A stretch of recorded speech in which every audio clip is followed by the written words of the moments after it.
Welcome to Firsts in Fiction, your first stop for learning to write fantastic fiction. I'm Aaron Gansky, novelist and writer and all that kind of stuff. I need a better, standard intro. And with us, as always, my co-host Tessa Emily Hall. Hi, I am a young adult fiction and nonfiction author, and I also work in publishing as an associate agent and YA acquisitions editor. Awesome. And back again, we have author and speaker Tina Yeager. Yes, I'm glad to be here. I have the book Beautiful Warrior, which is nonfiction. I also write fiction, and I publish an online devotional by writers for writers called Inspirations Online.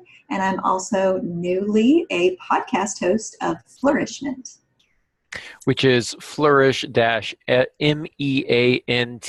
right? Which is a deliberate spelling. Not Yes. an accident. So that's nice. So, and again, Molly Jo is still at her day job, so we wish her well. She should be back for our next cast. So We can all give her a nice collective pout that we miss her. Yeah, exactly. Oh, we do miss her, and me more than you perhaps, because I'm trying to do her job and I'm not nearly good at it. So, but we'll continue on and we'll pretend like I'm good at what I do. And this week we're going to look at creating a book tagline and logline, which is another suggestion from Tessa. I think it's really an important one to talk about, especially since so many of our listeners are new writers, and they may not have the same experience in terms of being able to put these together or to know the industry expectation. And Tessa, you are, with a publisher, you're an agent, you're a writer, you're all of those things. So I'm actually going to ask a different question that's not on the show notes real quick. When, as a new writer, should I be thinking about creating a tagline or a logline for my book? Is this like right away? Is this when I'm putting together a book proposal? Is this after I finish the book? I think it's actually the writer's preference, because some might actually like to put together the book proposal even before they write the book as a way to sort of have an overview of the story and to help them as they write the book. But of course, it's going to have to be consistent with the actual book. So if you do this first and then you write your book, then you need to make sure that this is a reflection of your story, that the tagline that you wrote is an overview of your book and that sort of thing. So yeah, it's just pretty much the writer's preference, but most of the time it's done after you have a basic understanding of your story, of the plot of the story and the character and the conflict and that sort of thing. Mm-hmm. Okay. And what is the difference between a tagline and a logline? Yes, so the tagline is like the hook of the story. So it's meant to cause excitement and to capture attention. And sometimes this is even shown on the cover of a book. And it's not a summary of the book, but it's something that can be used to shop around the book, like a high concept kind of sentence. It needs to be something that's memorable, that reflects the uniqueness of your book. And this is included in the book proposal as well as the logline. But the tagline is used to evoke some sort of emotion. It can have irony, have a play on words, and capture the book's essence in an engaging way and remain consistent with the story's tone and with the mood in a concise kind of manner. A logline is actually more of a summary of the book. So it's the story that's distilled into a pitch sentence or two. So this would be like the elevator pitch that you might give. So this needs to include like who your character is and what their goal is, and a hint at your conflict of the story and the stakes of the story. So this is going to create some sort of desire for your reader to read the book, and it's going to really describe the central conflicts of the book. And you can also include the inciting incident within this logline. So this is basically a summary of your entire plot. It just shows that that there's something happening in this book in a way that is going to set it apart from other books. And both the tagline and the logline, you can actually include both in your query letter and also your book proposal. A logline is something you might say to an agent or an editor whenever you have an appointment with them, like at a writer's conference, as a way to describe your book. But again, both of these need to be concise.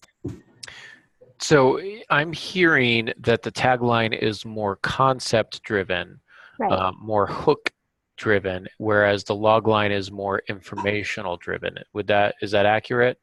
Right, yeah. So the tagline is, like you said, is called to prompt kind of excitement, and it can be a play on words. It can include irony. The logline can include irony as well, but it's more of the book summary. So this character, when this thing happens to this character, then they create this goal, and then you have to include what kind of conflict results from that as well. So it really just focuses on that central conflict and who your character is. And most of the time, you're not actually given the name of the character. You're just given an adjective as to who this character is, like an artist or something like that. Okay. Excellent. I'm trying to conceptualize this. It feels like the tagline is something that you would see on the front of, like, the front cover of the book. Yeah. So an example from my book, actually, because the tagline is on the front cover of the book, my book, Unwritten Melody, it says, "Can the end of one melody be the beginning of another?" So that's the tagline, and it doesn't tell me what the story is about. But a logline is something that you can use to create a back cover blurb. If you can write it in a longer way, in a longer format, then that's something that you can include on the back cover, because you're going to need that character and that goal, the motivation and the stakes, and just show what's going to happen in the story. Yeah. And the logline is a little bit more like a distilled version of the back cover copy. So right. And this can be either one or two sentences, really, for the logline. Right. Oh, very cool. Tina, with your fiction, have you put together taglines and loglines for your books?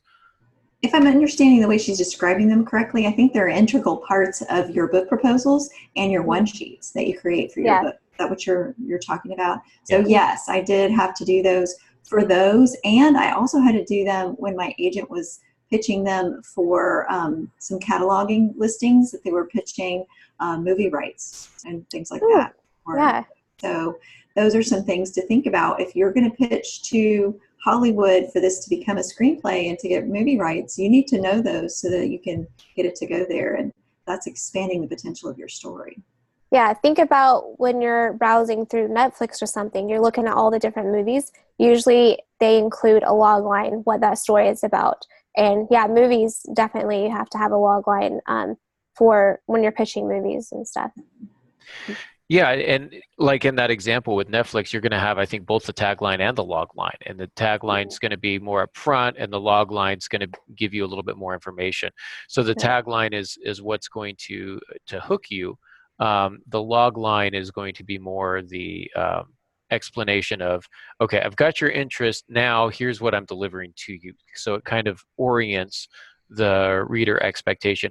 And these are used not just for marketing, because the tagline is great for marketing, but this is really something that you do with book proposals in order to get the publisher A, interested in your novel, and B, to give them a very quick sense of what to expect from your novel.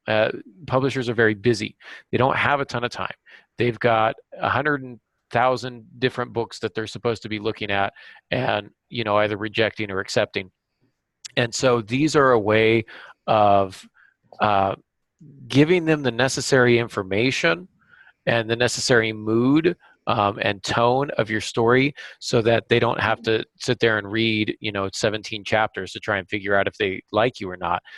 If you can come up with a good tagline or logline, you're first marketing to the publisher, and then you can use that to then further market your book once it's published. Does that make sense? Yes. And tagline hooks them, and then the logline reels them in. Is that Right. right? And it shows the market potential for your book. If there's a market potential, how it's going to fit into the marketplace, what stories that your book is compared to. But this is something to create the log line. You are pitching this to an agent or an editor. Then once that editor is hooked into the book, then this is something that even they will use to get the rest of the publishing committee on board with a book. They'll use this pitch sentence in the meeting when they discuss your book.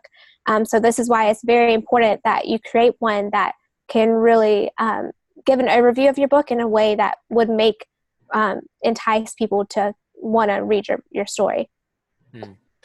And as somebody who's written several of these, because you kind of have to, especially upon publication, I've noticed a lot of my publishers will say, okay, you had your tagline and your logline in your proposal, but we want you to rework them now because we're going to use them on the actual cover or the back cover, etc. And it is very challenging to do. It can be very challenging to do. So Tessa, when you're kind of creating these, what types of elements are you thinking about? What's the most important thing to keep in mind? It's always hard to write in a concise way, especially when you're trying to describe your book to someone. Like, describing what my book is about has always been the most difficult to me. But again, it's worth the time and effort that you're going to put into making this one that can really grab attention.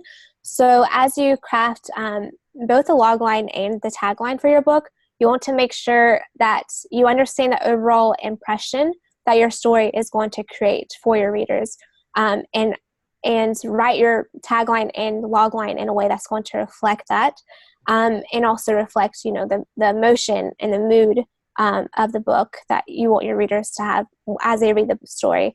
And also understand your character's goal, who your character is, and what is unique about your book. What are the unique elements that are going to set your story apart from other books? Why are people going to want to read your book? There needs to be that high concept story idea, just to show what your story is about, but also to show why people are going to want to read this, because there is so much competition out there. And by creating a logline or a tagline that's really catchy, that really prompts that excitement, then you're going to allow your book to stand out, and you're going to allow readers to want to purchase your book.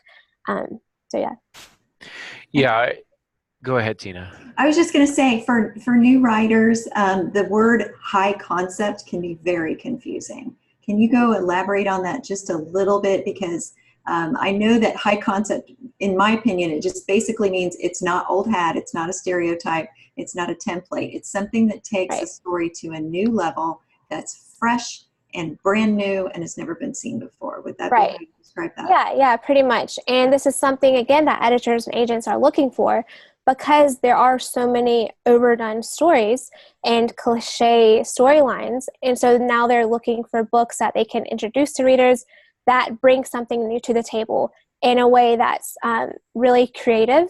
And these high concepts are going to reel readers into wanting to read the book, because it's such a fascinating kind of concept. And it's easier, I think, to write these high concept ideas in the genres of like fantasy or sci-fi.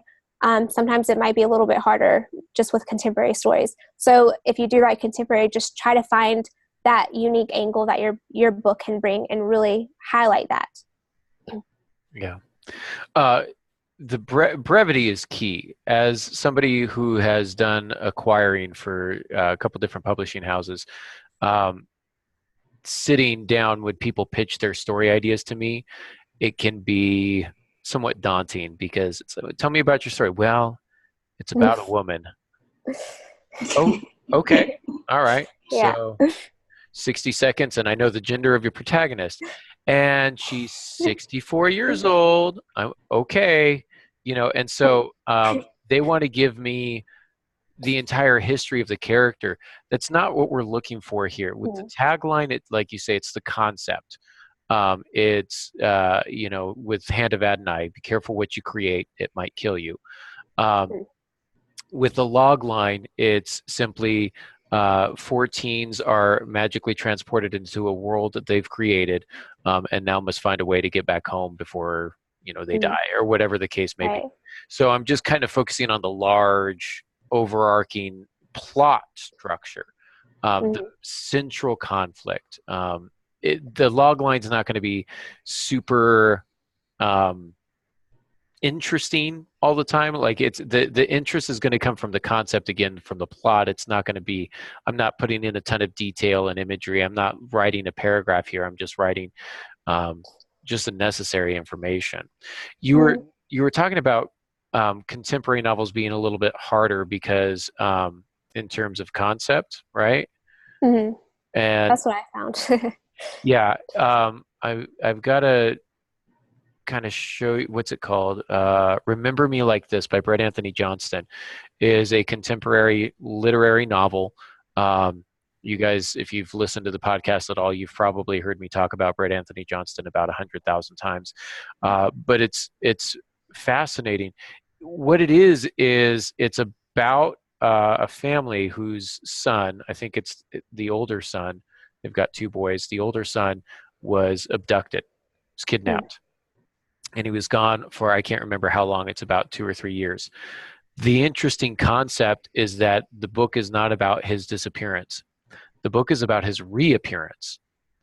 So the beginning of the novel, it has nothing to do with the family trying to learn to cope with his absence, because that's already done. They've already kind of started to try and move on, even though, as much as you can in this kind of terrible situation.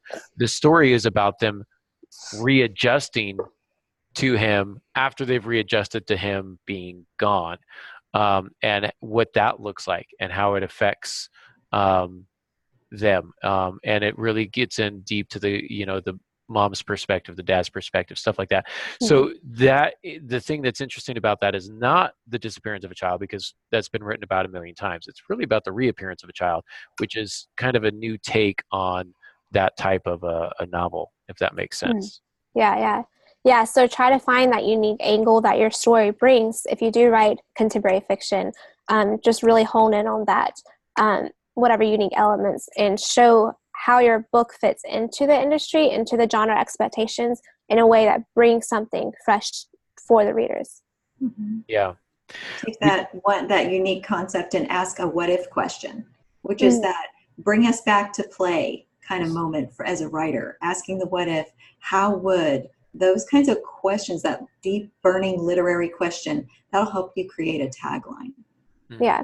And if you're finding that it is hard to create a high concept kind of tagline or logline, then maybe, go back to the drawing board of your book. Maybe your book, the premise of your book is too boring. Maybe you can come up with new ideas to make your book more unique and to make it more intriguing for the reader, because this is going to help with marketing. It's going to help your readers to have a reason to read your book. And that's really important, since, the competition is tough. There's a lot of books out there for your readers to choose from. So how is your book going to bring something that's never been done before? And how can you really reflect that in the log line and in the tagline?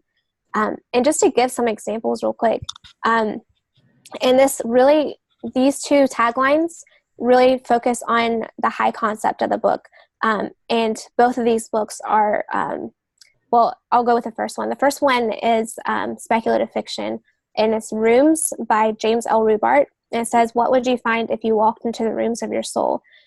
So that's really intriguing for me, because I as a reader, I want to know, like, what would I find? Like, what does that look like in a story? That's the kind of story that sounds fascinating, something that I've never read about before.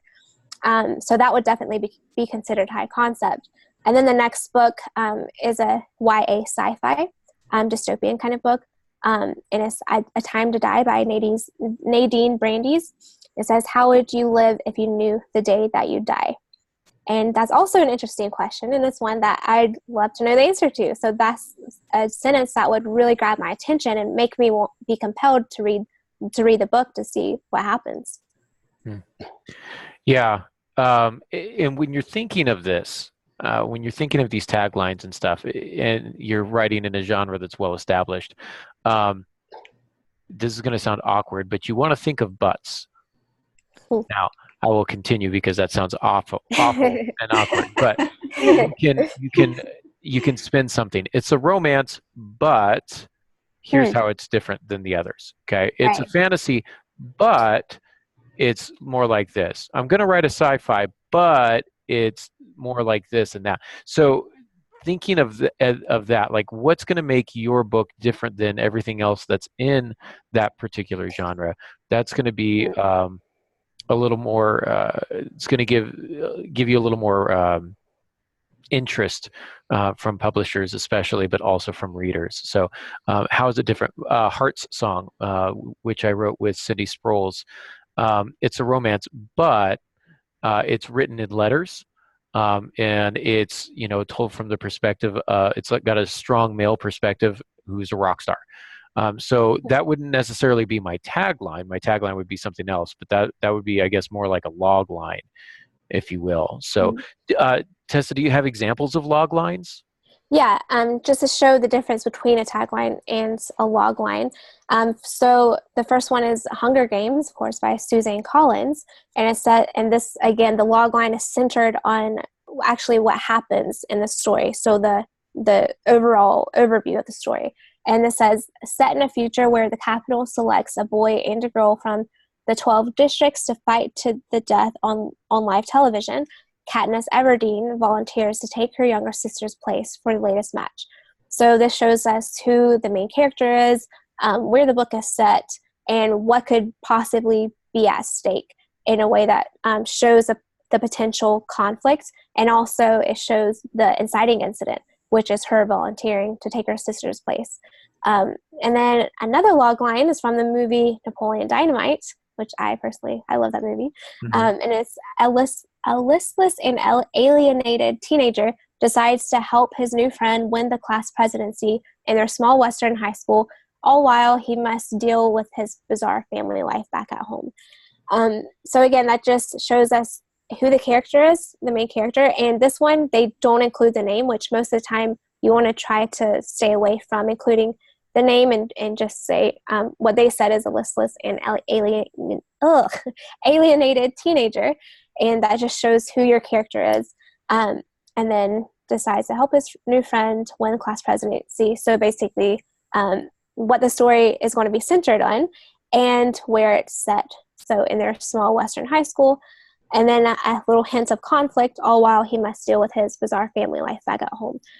So of course, these log lines need to be consistent with the genre that you write. So obviously, Napoleon Dynamite is going to be very focused on the conflict because it's not really a conflict-driven type of movie. So keep that in mind too, your genre expectations as you write your log lines. Yeah. Did you have something, Tina?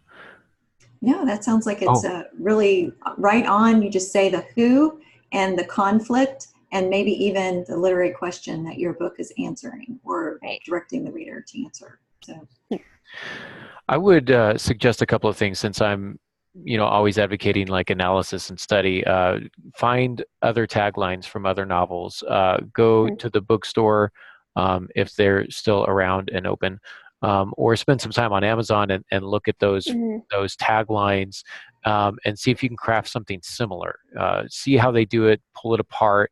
Look at the ones for the novels that you've read, so that you know what the finished product looks like, and you can find the correlation and the relationship between the tagline and the novel itself. And then the same thing with log lines. You can perhaps just Google them, examples of log lines from popular novels, things like that, and something I'm sure will pop up. I would also encourage you, as you're trying to put these together, to begin by overwriting, which is something that I suggest quite a bit. Get a paragraph for your log line, and then kind of try and whittle it down until you get down to that one sentence, the most important element of your story. And as you can tell, the examples of these log lines are a little bit longer. These are not short sentences. Don't feel compelled to make the sentence be 3 words. That's not what we're looking for. We want some depth and clarity of information, but it's summary. It's not necessarily writing prose, so to speak. So that would be my suggestion. Tessa, do you have any other pointers on putting these together? Yeah, I think it's a good idea to study books that are in especially your genre, those log lines and those taglines. And also a good practice might be to write log lines based on books that you've read, just to really help you to identify who that character is, what the conflict is, what's at stake, the inciting incident, to see if you can boil that down into just one or two sentences, and then even try to find the actual log line to that book. And you could actually do the same for a movie too. That would just be a good practice to help you to develop your own log line. And it seems like I was going to say something else, but I can't remember. But yeah, just study other books and movies, their log lines and their taglines, but especially the ones that's within your genre. Yeah. Tina, how about you? Do you have any pointers for putting these together? I'm a strong proponent for writing groups. And if you have a good group where you have some seasoned writers, some published authors, it's good to have some people to bounce these off with and mastermind with some other writers. Even if you can just ask some people online in some writers groups, if you don't have a physical group like a Word Weavers group, which I'm a mentor with Word Weavers because I think they're amazing. But if you don't have one close to you and you're not in an online group, try to get on some groups on Facebook and just kind of say, what does this sound like to you? Does this give you a hook? Would you want to read more? And ask people. You can even do polls on Facebook in your closed group. I wouldn't do it openly on your Facebook page, but in a closed writers group, that might be a good place to get some feedback on your taglines and your log lines as you're learning how to do them. That's a great idea. And just to see what kind of reaction that they have. Like if they're really fascinated by your story hook and your tagline, then you know that you're on the right track. But if their eyes just glaze over and they're not interested, then you know, okay, I need to go back and rework this a little bit more until I really get the reaction that I want to receive from readers. Yes. Yeah. I would also say make sure editors, you want your editor to go, ooh, tell me more. That's the and to request more. Yeah. And again, you always want to be genuine with it, right? You want to make sure that your tagline does actually reflect the novel that you're going to deliver. Yes, definitely. A lot of people do create all these fancy taglines and log lines, and then you get to the story and you're thinking, this is not exactly what I thought it was going to be like based on the log line and the tagline. Like you really need to make sure that that's a good representation of your book. Would you suggest, Tessa, from kind of more of the publishing agenting side, that in book proposals that writers include multiple taglines? So they might say possible taglines and then they've got a list of 2 or 3? Or do you think it's better to just stick with the one? I usually just stick with the one.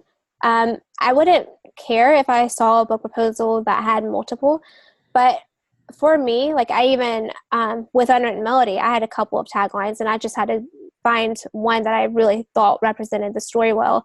But then also I would include another sort of tagline sentence at the beginning of my back cover blurb. So that was like the intro to my back cover blurb. So that might be a good idea if you do have 2 that you can't decide on. Yeah, makes sense. All right. Well, I think that's about all we have for today. So before we sign off, Tina, do you have any last minute questions, comments, concerns? No, I just want to thank Tessa and Aaron for illuminating this subject, and you guys have done a great job. So, yes, and thanks, Aaron, for playing the role of Molly. Oh, thank you. I didn't do a very good job, but I was willing. That's the thing. I stepped up. So, all right, Tessa, do you have anything else before we sign off? I think that's all. Awesome. Well, if you are looking for us throughout the week, you can find us at mollyjoreally.com, at tessaemilyhall.com, at tinayeager.com, and at aarongansky.com. So we thank you all for listening. And until next time, good writing.